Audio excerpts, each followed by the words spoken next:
Good morning everyone. अब देखो next topic अपन start करेंगे ऑर्गेनिक केमिस्ट्री में। क्या पढ़ना है अपने को? बेसिक स्ट्रेंथ का जो रिमेनिंग पोर्शन रह गया था वो अपन डिस्कस कर लेते हैं और नेक्स्ट अपन स्टार्ट करेंगे उसके बाद एरोमेटिक, एंटी एरोमेटिक और नॉन एरोमेटिक कंपाउंड क्या को कैसे डिसाइड करना है अपने पास, जो कौन सा कंपाउंड एरोमेटिक है, कौन सा कंपाउंड नॉन एरोमेटिक है और कौन सा कंपाउंड एंटी एरोमेटिक है। क्लियर है? अभी एक दो क्वेश्चन बेसिक स्ट्रेंथ का डिस्कस कर लेते जो एग्जाम में आए हैं। Basic strength order of primary, secondary, tertiary amines, इनका अपने को क्वेश्चन सॉल्व करना है। मींस प्राइमरी, सेकेंडरी और टर्सरी अमाइंस का बेसिक स्ट्रेंथ का ऑर्डर क्या होता है वो डिसाइड करना है। ठीक है, तो प्राइमरी अमाइन तुम्हें क्या पता है? प्राइमरी अमाइन क्या कैसे होते हैं? RNH2, ये है अपना प्राइमरी अमाइन। सेकेंडरी अमाइन है RNHR और टर्सरी अमाइन है RNR। Primary, secondary, tertiary amine कैसे डिसाइड करते हैं अपन लोग? प्राइमरी, सेकेंडरी, टर्सरी अमाइन कैसे डिसाइड करते हैं? एक तो तुम्हारा कंडीशन है कि NH2 होगा तो प्राइमरी होगा, NH होगा तो सेकेंडरी होगा और सिंपली N होगा तो टर्सरी होगा। और सिंगल R ग्रुप अटैच होगा तो प्राइमरी बोलोगे, 2 R ग्रुप अटैच होगा तो सेकेंडरी बोलोगे और 3 R ग्रुप अटैच होंगे तो टर्सरी बोलेंगे। क्लियर है सबको? अपने पास ये प्राइमरी हो गया, सेकेंडरी हो गया, टर्सरी हो गया। इनका बेसिक स्ट्रेंथ का ऑर्डर जो आता है, पहले अपन बेसिक स्ट्रेंथ को कैसे कंसीडर करेंगे? क्या होता है, किस पे डिपेंड करता है? इलेक्ट्रॉन डेंसिटी पे डिपेंड करता है। ये लिख सकते हैं electron density. Basic strength directly proportional two electron density. अब अपने को देखना है कि इलेक्ट्रॉन डेंसिटी किसमें ज्यादा है, तो अकॉर्डिंग टू आई इफेक्ट मैंने इसमें अप्लाई किया according to plus I effect. Plus I effect के अकॉर्डिंग क्या होना चाहिए बेसिक स्ट्रेंथ? मैक्सिमम किसका होना चाहिए? तो जिसमें इलेक्ट्रॉन डेंसिटी ज्यादा हो, और इलेक्ट्रॉन डेंसिटी ज्यादा किसका होगा? इसका होगा। क्या? क्योंकि यहाँ पे 3 R ग्रुप है और R ग्रुप कैसा होता है? प्लस आई ग्रुप होता है। और प्लस आई ग्रुप का मतलब क्या है? प्लस आई ग्रुप का मतलब क्या है? वो इलेक्ट्रॉन डेंसिटी इंक्रीज कर देगा ना। 3 R ग्रुप अटैच है, 3 अल्काइल ग्रुप अटैच है। अल्काइल ग्रुप क्या होते हैं? इलेक्ट्रॉन रिलीजिंग ग्रुप होते हैं। इलेक्ट्रॉन रिलीजिंग ग्रुप है। अगर ये इलेक्ट्रॉन रिलीज करेगा तो इलेक्ट्रॉन डेंसिटी इंक्रीज कराएगा। Maximum number of alkyl group किसमें अटैच है? टर्सरी में। और minimum number of alkyl group किसमें अटैच है? प्राइमरी में। यानी इलेक्ट्रॉन डेंसिटी इस केस में लेस इंक्रीज होगा, इसमें देखो और थोड़ा ज्यादा इंक्रीज होगा। मैंने 2 एरो इंक्रीज किया, इसमें 3 एरो इंक्रीज कर दिया। क्लियर है सबको? Electron density maximum means R क्या कर रहा होगा? इलेक्ट्रॉन दे रहा होगा, तो नाइट्रोजन के अराउंड इलेक्ट्रॉन की डेंसिटी इंक्रीज हो जाएगी, तो डोनेटिंग टेंडेंसी भी इंक्रीज होगा। तो according to plus I effect क्या आना चाहिए order? 3 degree, 2 degree, then 1 degree. Clear है सबको? Means tertiary amine most basic, then secondary amine, then primary amine least basic. Clear है? यहां मैं क्या बता रहा हूं कि क्वेश्चंस क्या होता है, कभी कभी बेसिक स्ट्रेंथ जो आते हैं एग्जाम में वो सिंगल एक आई इफेक्ट वाले फैक्टर पे डिपेंड नहीं करेगा। इसके अलावा 2-3 और फैक्टर्स है जिसपे basic strength primary, secondary, tertiary amine का डिपेंड करता है, तो वो मैं लिखवा रहा हूं। जैसे आई इफेक्ट के अकॉर्डिंग टर्सरी आया मोस्ट बेसिक, और मैंने अभी लिखाया दूसरा इफेक्ट लगा रहा हूं according to steric hindrance. Steric hindrance के अकॉर्डिंग क्या आना चाहिए? तो स्टेरिक हिंड्रेंस सोचो, यहां मैं लिख रहा हूं इस साइड R है, NH ऐसा है प्राइमरी अमाइन। सेकेंडरी अमाइन कैसा है? RNH, यहां पे एक और H ग्रुप अटैच है। टर्सरी कैसे है? RNR ऐसा। ठीक है। अल्काइल ग्रुप क्या होता है? अल्काइल ग्रुप बल्की ग्रुप होता है, मैंने लिखवाया पहले से। तो बल्की ग्रुप है, ये बल्की ग्रुप है। यहां पे बल्की ग्रुप 2 है, यहां पे साइज बल्की ग्रुप 3 है। लोन पेयर नाइट्रोजन के पास ये है, यहां पे नाइट्रोजन के पास लोन पेयर है और ये नाइट्रोजन के पास कोई सा भी इलेक्ट्रॉन डेफिशिएंट एलिमेंट आएगा, जैसे H+ है और वो आएगा लोन पेयर ये डोनेट करना चाहेगा इस H+ को, तो इसी को बोलेंगे loan pair donating tendency is basic strength. तो तुम्हें क्या लग रहा है कि कौन सा अमाइन स्टेरिक हिंड्रेंस के अकॉर्डिंग लोन पेयर डोनेट करना चाहेगा? कौन सा अमाइन? इलेक्ट्रॉन डेंसिटी तो बाहर पे जाए, अपने को इलेक्ट्रॉन डेंसिटी अभी सोचना नहीं है। अपने को ये सोचना है कि लोन पेयर तो रहना चाहिए ना डोनेट करने के लिए। तो लोन पेयर डोनेट करने के लिए रहना चाहिए, वो लोन पेयर देगा क्या? ये H+ को दे पाएगा क्या? स्पेस ही नहीं है। ऐसा सोचो ना कि यहां पर 3 अल्काइल ग्रुप जो है, ये 3 अल्काइल ग्रुप इस लोन पेयर को कवर करके रख लिया, तो क्या हुआ? अब लोन पेयर को H प्लस को डोनेट करने के लिए, इलेक्ट्रॉन देने के लिए स्पेस ही नहीं है, डोनेट कैसे करेगा? मींस इसलिए मैंने लिखवाया था स्टेरिक हिंड्रेंस ज्यादा होगा, मींस बल्की ग्रुप का साइज ज्यादा होगा, मोर नंबर ऑफ बल्की ग्रुप्स होंगे तो बेसिक स्ट्रेंथ की टेंडेंसी क्या हो जाती है? बेसिक टेंडेंसी कम हो जाती है, लोन पेयर डोनेटिंग टेंडेंसी कम हो जाती है। ये तुम्हें याद होगा, मैंने लिखाया था basic strength inversely proportional to steric hindrance. Clear है? स्टेरिक हिंड्रेंस के इनवर्स होता है। तो इस बेसिस पे कौन सा अमाइन का लोन पेयर डोनेटिंग टेंडेंसी ज्यादा होगा? जहां पे साइज जो होगा कम होगा, मींस स्टेरिक हिंड्रेंस कम होगा। देखो फर्स्ट केस में एक ही ग्रुप है, ये छोटे छोटे से ग्रुप है, लोन पेयर इजिली डोनेट कर सकता है ना H प्लस को, तो यहां लोन पेयर डोनेटिंग टेंडेंसी ज्यादा होगी प्राइमरी अमाइन के केस में। तो इसीलिए अपना आंसर क्या होगा इसके according? 1 degree, 2 degree, then 3 degree. 3 degree amine का बेसिक स्ट्रेंथ मिनिमम होगा according to steric hindrance. Steric effect के अकॉर्डिंग सोचा तो 3 डिग्री अमाइन का बेसिक टेंडेंसी या लोन पेयर डोनेटिंग टेंडेंसी सबसे कम होगा, क्योंकि 3 डिग्री अमाइन के पास स्टेरिक हिंड्रेंस बहुत ज्यादा है, और स्टेरिक हिंड्रेंस ज्यादा होने के साथ साथ बेसिक टेंडेंसी कम हो जाती है। क्लियर है सबको? ये हो गया अपना प्लस आई इफेक्ट सोचा और स्टेरिक हिंड्रेंस सोचा। अब तुम दोनों इफेक्ट सोच रहे हो, दोनों के अकॉर्डिंग क्या हो? ऑपोजिट ऑर्डर आ रहा है क्या? चेक कर लो, ऑपोजिट ऑर्डर आ रहा है। एक और इफेक्ट अप्लाई करेंगे, ये वाला जो इफेक्ट अप्लाई करेंगे according to hydration energy concept. Hydration energy concept के अकॉर्डिंग सोचना है, लेकिन हाइड्रेशन एनर्जी कॉन्सेप्ट जो होगा वो एक्वस सॉल्यूशन में अप्लाई होगा, ये याद रखना। हाइड्रेशन एनर्जी का जो कॉन्सेप्ट होगा वो कहां पे अप्लाई होगा? एक्वस सॉल्यूशन में अप्लाई होगा। तो अपने को एक्वस सॉल्यूशन में क्वेश्चन में मेंशन करना चाहिए कि एक्वस सॉल्यूशन में क्या होना चाहिए ऑर्डर। तो मैं पहले लिख लो ये वाला ऑर्डर, फिर मैं बता रहा हूं, एक्सप्लेन कर रहा हूं अच्छे से। हाइड्रेशन एनर्जी कॉन्सेप्ट के अकॉर्डिंग क्या आना चाहिए बेसिक स्ट्रेंथ का ऑर्डर। ठीक है, लिख लिया सबने? देखो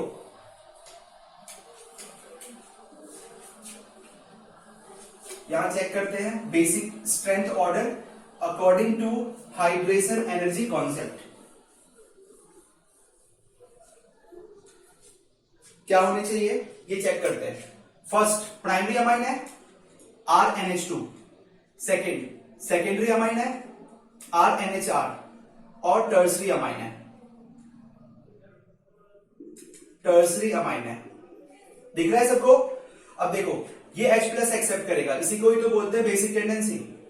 H प्लस एक्सेप्ट करेगा, और अगर H प्लस एक्सेप्ट किया लोन पेयर के थ्रू तो ये क्या बन जाएगा? एक कैटायन बनेगा, एनिलीनियम सॉरी अमाइन का कैटायन बना, अमोनियम कैटायन बोलेंगे इसे, RNH3 पॉजिटिव।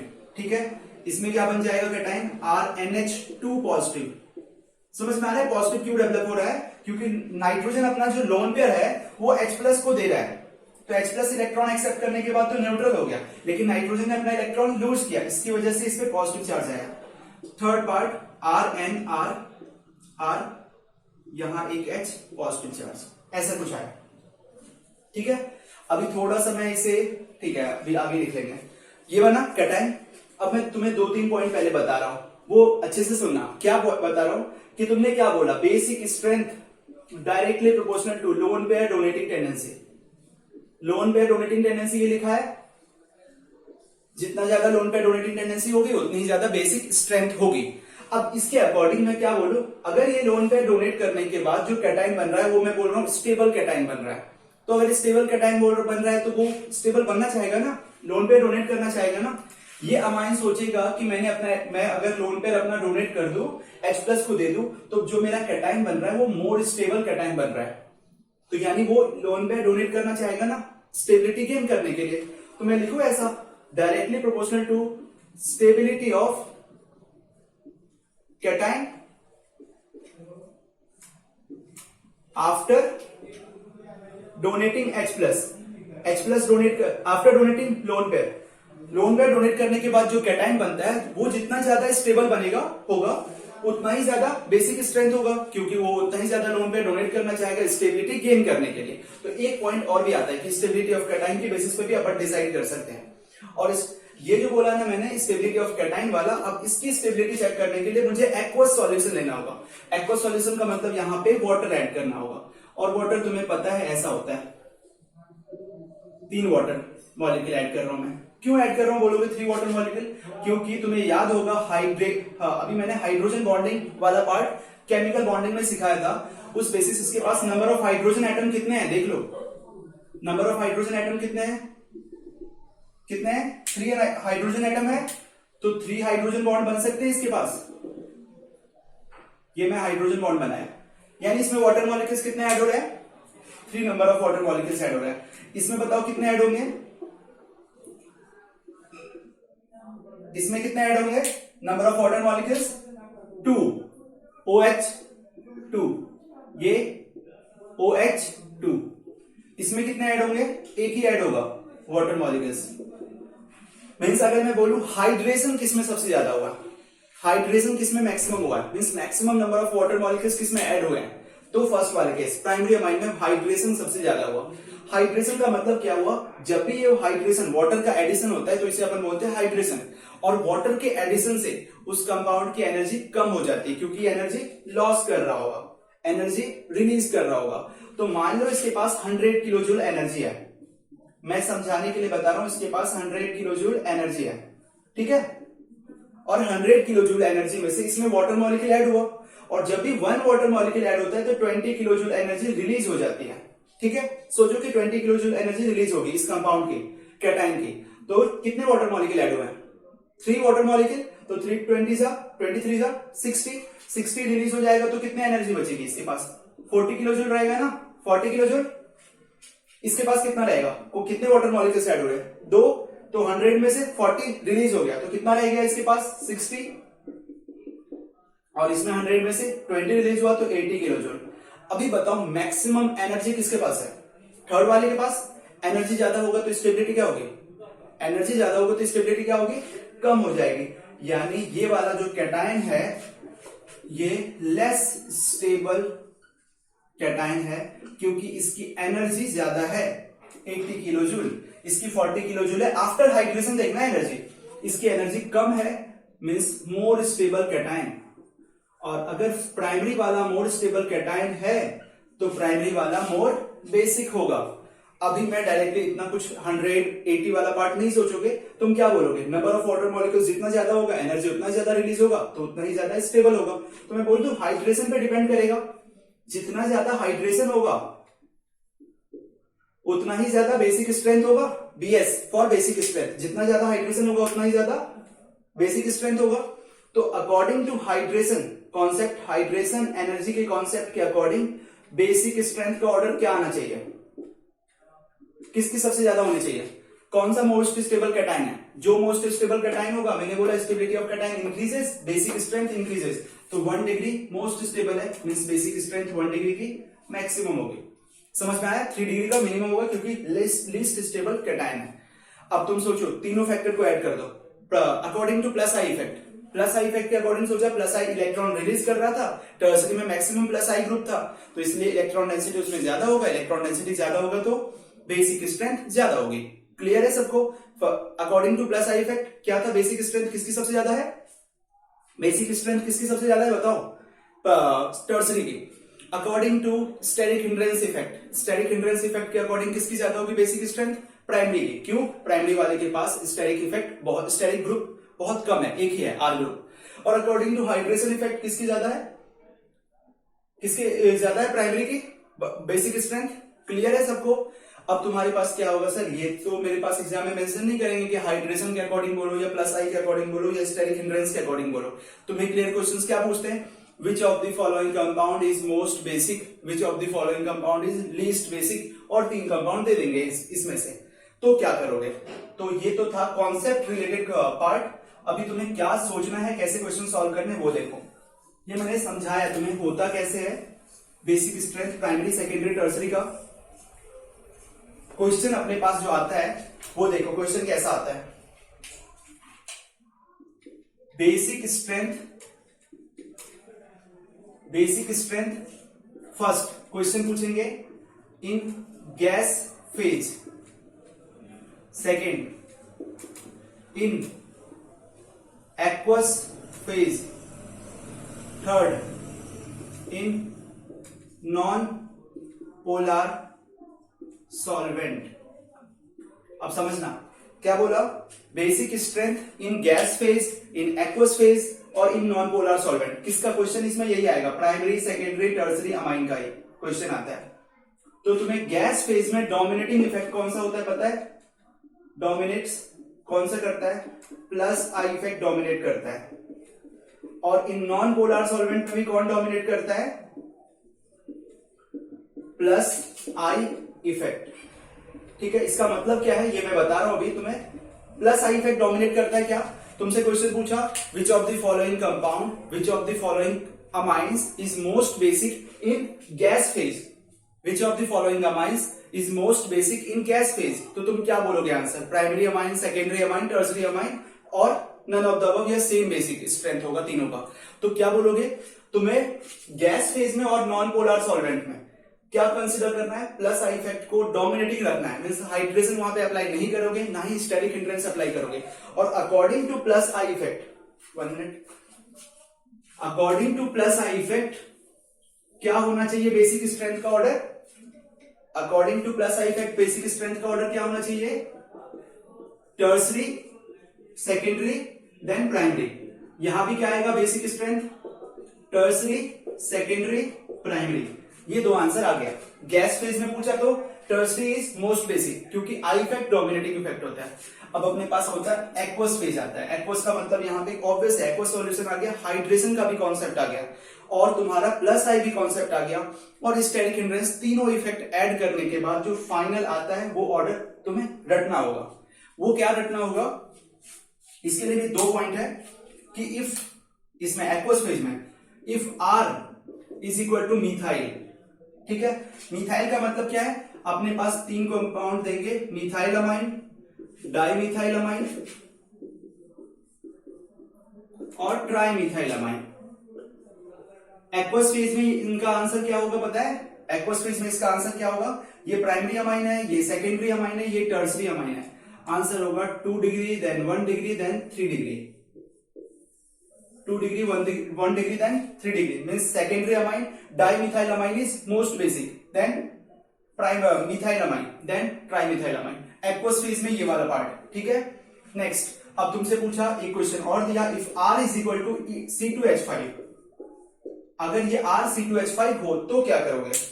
तो R अगर C2H5 हो तो आंसर होगा ऑब्वियस है, अपने पास अमाइन कैसे रहेंगे? C2H5 NH2, C2H5 bond NH bond C2H5 और टर्सरी अमाइन क्या होगा? C2H5N, C2H5, C2H5।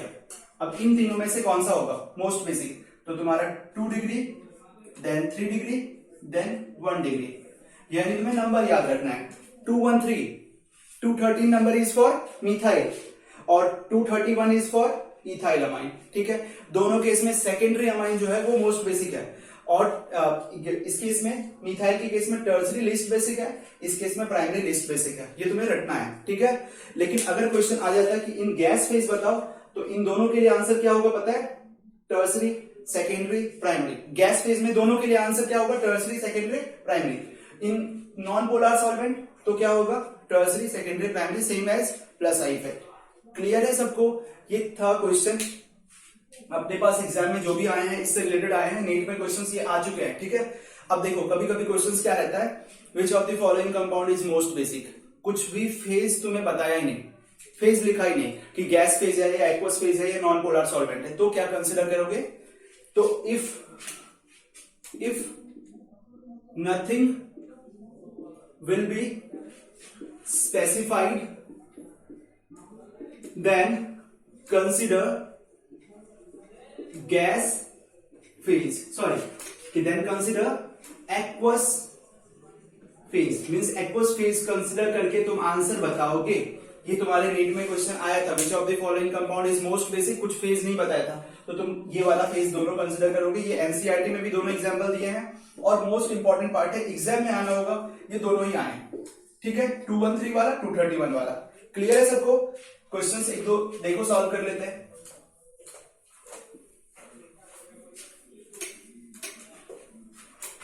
क्वेश्चन क्या है? बहुत इजी सा रहेगा। First question number 1, which of the following compound which of the following compound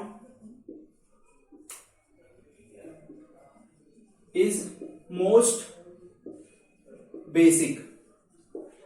option A है CH3NH2, बी है CH3 whole twice NH, C option है CH3 whole thrice, and D option है ammonia. तो ammonia तो least basic होगा। बताओ कौन सा आंसर होगा? मैं मोस्ट बेसिक कोई सा फेज नहीं बोला, क्या कंसिडर करेंगे? मोस्ट बेसिक लिखा हुआ है, कोई सा भी फेज नहीं बोला तो एक्वस फेज कंसिडर करेंगे। और एक्वस फेज में आर अगर क्या है, मिथाइल है, आर अगर मिथाइल है तो कौन सा आंसर होगा? Secondary amine most basic. Clear है सबको?